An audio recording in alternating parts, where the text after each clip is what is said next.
بسم اللہ الرحمن الرحیم واہ صلی اللہ نام کیا نام محمد، گرتوں کو بھی لیتا ہے بچا نام محمد، یہ نام کوئی کام بگڑنے نہیں دیتا اور بگڑی کو بھی لیتا ہے بنا نام محمد۔ حضرت عبداللہ بن عباس رضی اللہ تعالیٰ عنہ روایت کرتے ہیں کہ ملک شام کے اندر ایک یہودی تھا جس کا معمول تھا کہ وہ ہر ہفتے کے دن تورات کی تلاوت کیا کرتا تھا۔ وہ اپنے معمول کے مطابق ایک مرتبہ تلاوت کر رہا تھا تو اس نے تورات کے جتنے صفحات تلاوت کیے اس میں 4 جگہوں پر حضور اکرم صلی اللہ تعالیٰ علیہ وسلم کا نام نامی اسم گرامی محمد 4 جگہوں پہ آیا،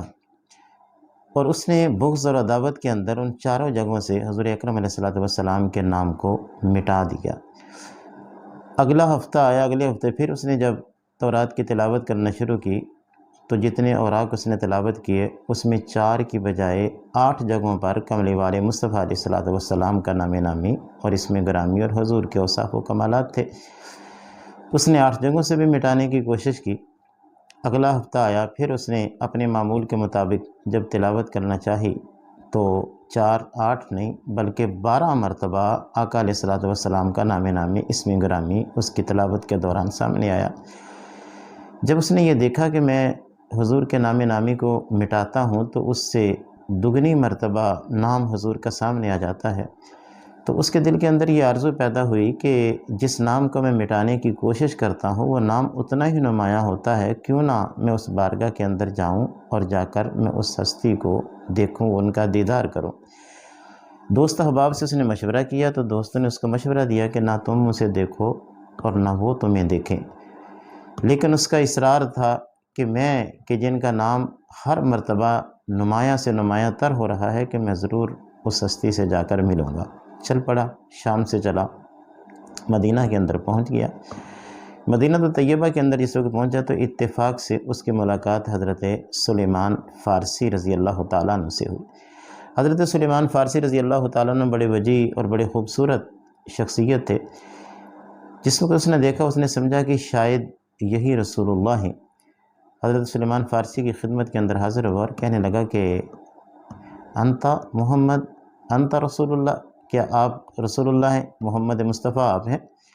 جس وقت سلیمان فارسی رضی اللہ تعالیٰ عنہ نے اس کی زبان سے حضور اکرم علیہ السلام کا نام نامی اسم گرامی سنا تو حضرت سلیمان فارسی کی آنکھوں سے ٹپ ٹپ آنسو جو تھے وہ گرنے لگے، کیونکہ حضور اکرم علیہ السلام کو 3 دن ہو چکے تھے کہ حضور دنیا سے پردہ فرما گئے تھے۔ اور جس وقت یہودی نے حضرت سلیمان فارسی سے پوچھا کہ کیا آپ محمد صلی اللہ علیہ وآلہ وسلم ہیں، تو سلیمان فارسی رضی اللہ تعالیٰ نے سوچا کہ اگر میں اس کو یہ کہوں کہ حضور دنیا سے پردہ کر گئے ہیں تو کہیں مایوس ہو کر یہ بندہ واپس نہ پلٹ جائے، اور اگر میں یہ کہتا ہوں کہ میں ہی رسول اللہ ہوں تو یہ تو بہت بڑا ایک غلط بات ہوگی۔ تو سلیمان فارسی رضی اللہ تعالیٰ نے کہا کہ میں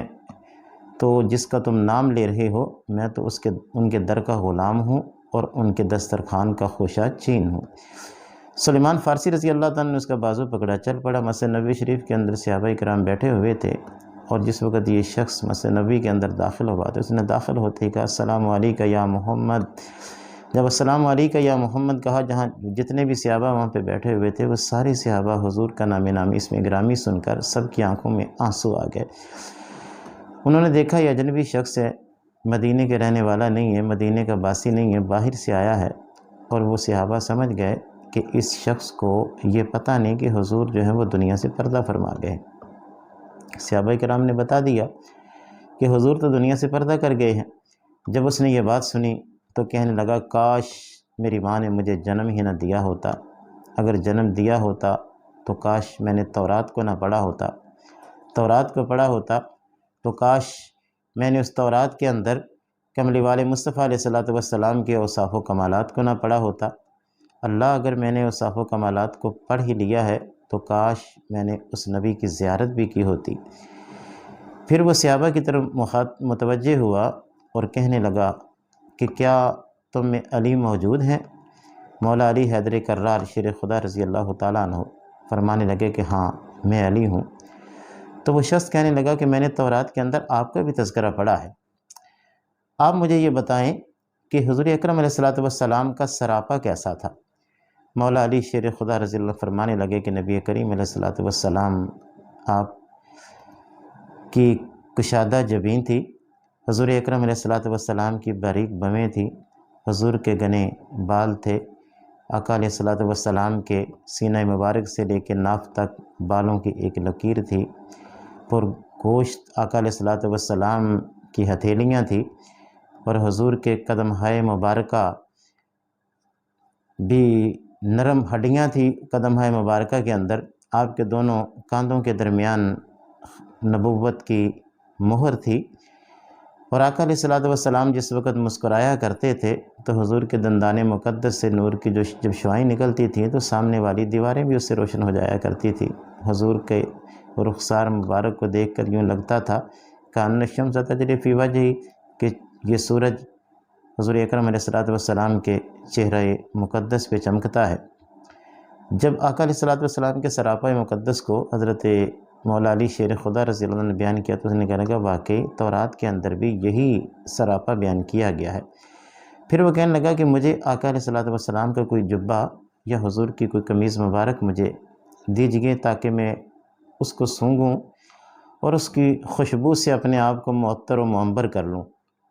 جبہ مبارک حضور کا منگوایا گیا، اس نے جبہ مبارک کو چوما، آنکھوں سے لگایا، سر پہ رکھا، صحابہ کرام نے بھی چوما، اور جبہ مبارک کو پکڑ کر حضور کے روضہ انور پہ آیا اور عرض کرنے لگا یا الہ العالمین، میں تیرے محبوب کا نام نامی سن کر